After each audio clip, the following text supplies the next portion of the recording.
Tuesdays with Morrie, An Old Man, a Young Man, and Life's Greatest Lesson by Mitch Albom. The Audiovisual, Part 3.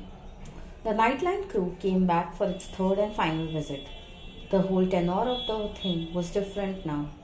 Less like an interview, more like a sad farewell. Fred Coppell had called several times before coming up, and he asked Morrie, "Do you think you can handle it?" Morrie wasn't sure he could. "I'm tired all the time now, Ted, and I am choking a lot. If I can't say something, will you say it for me?" Coppell said, "Sure." And then the normally stoic actor added this, "If you don't want to do it, Morrie, it's okay. I'll come up and say goodbye anyhow." A stoic is a person who can endure pain without any, extra emotions or something. Later, Morrie would grin mischievously and say, "I'm getting to him." And he was. Coppell now referred to Morrie as a friend. My old professor had even coaxed compassion out of the television business. For the interview, which took place on a Friday afternoon, Morrie wore the same shirt he had on the day before. He changed shirts only every other day at this point, and this was not the other day, so why break routine? Unlike the previous two Morrie Schwartz sessions, this one was conducted entirely within Morrie's study, where Morrie had become a prisoner of his chair. Coppell, who kissed my old professor when he first saw him, now had to squeeze in alongside the bookcase in order to be seen in the camera lens. Before they started, Coppell asked about the disease's progression. "How bad is it, Morrie?" Morrie weakly lifted a hand halfway up to his belly. This was as far as he could go. Coppell had his answer. The camera ruled, the third and final interview. Coppell asked if Morrie was more afraid now that death was near. Morrie said no. To tell the truth, he was less afraid. He said he was letting go of some of the outside world, not having the newspaper read to him as much, not paying as much attention to mail, instead listening to more music and watching the leaves change color through his window. There were other people who suffered from ALS. Morrie knew, some of them famous, such as Stephen Hawking, the brilliant physicist and the author of A Brief History of Time. He lived with a hole in his throat, spoke through a computer synthesizer, typed words by batting his eyes as a sensor picked up the movement. This was admirable, but it was not the way Morrie wanted to live. He told Coppell he knew when it would be time to say goodbye.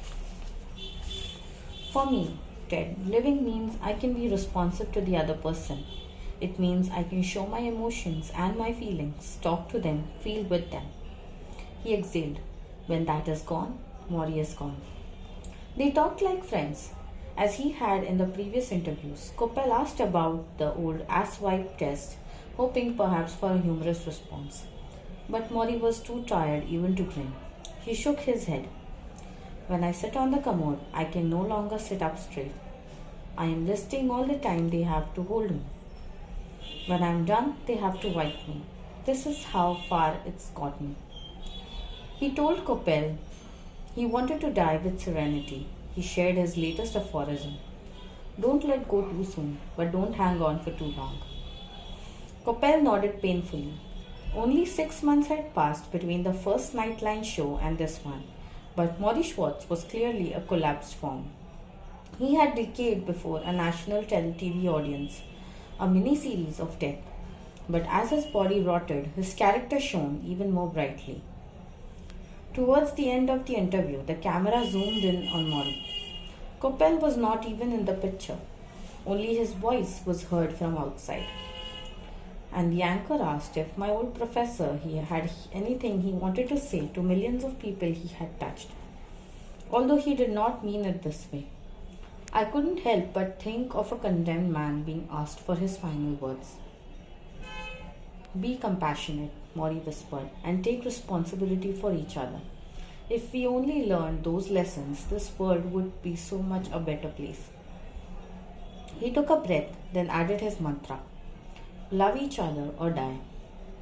The interview was ended, but for some reason the cameraman left the film rolling, and a final scene was caught on tape. "You did a good job," Coppell said. Morrie smiled weakly. I gave you what I had, he whispered. You always do. Ted, this disease is knocking at my spirit, but it will not get my spirit. It will get my body. It will not get my spirit. Coppell was in near tears. You done good. You think so? Morrie rolled his eyes towards the ceiling. I'm bargaining with him up there now. I'm asking him, do I get to be one of the angels? It was the first time Morrie admitted talking to God.